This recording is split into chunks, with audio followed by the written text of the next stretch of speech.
Okay, Eric, let's go ahead and take a look at your poster. I've got the workout right here. Okay, let's go ahead and start with the front of the poster.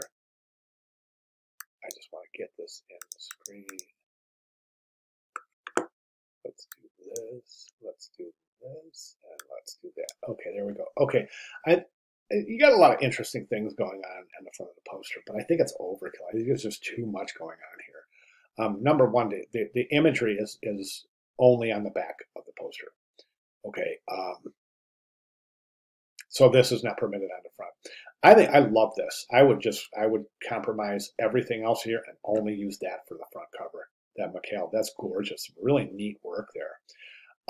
Okay, and as far as the back goes, the back of the poster, well, actually, so if you set that up for the front of the poster and then somehow use a stone wall, now that was the Berlin Wall, right? So you could use some sort of stone wall to assemble your timeline. Okay, now I did talk about the timeline sending a wrong connotative message. These are bombs indicating war and or aggression, and he was something that was more along the lines of peaceful solutions. So that sends an incorrect connotative message. The back of the poster hasn't been really adjusted much since my last critique. So let's go ahead. Rags need to be adjusted. Okay, you want, this is what your rag should look like. Okay, long, short, staggered with no real noticeable differences as opposed to any kind of angles or wavy patterns. Any kind of angles, you don't want that. So these are wavy patterns right here. Okay, and then there's an angle right there. Here's an angle right there, and then here's a wavy pattern right there. So you want to adjust those out. There is a video in the course announcements on how to adjust your rag. So my recommendation is that you go ahead and review that. Okay, again, that the bombs send a wrong connotative message. I do not recommend using those. You've got some pretty good typeset here.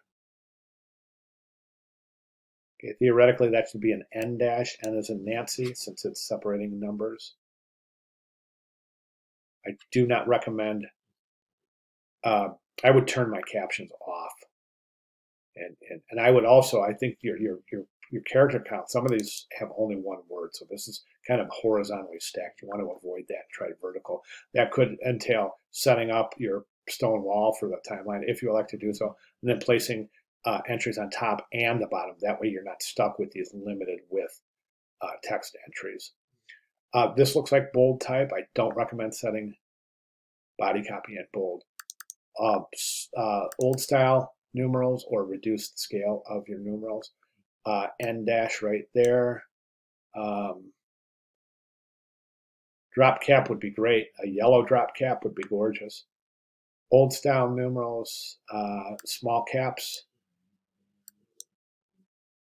So there's a few things you want to adjust here. So take a look at this. I'm going to be looking for this stuff specifically. You might want to take a screenshot of that so you have it. Also, we have the 18 rules from week 4. So that's all fair game, right?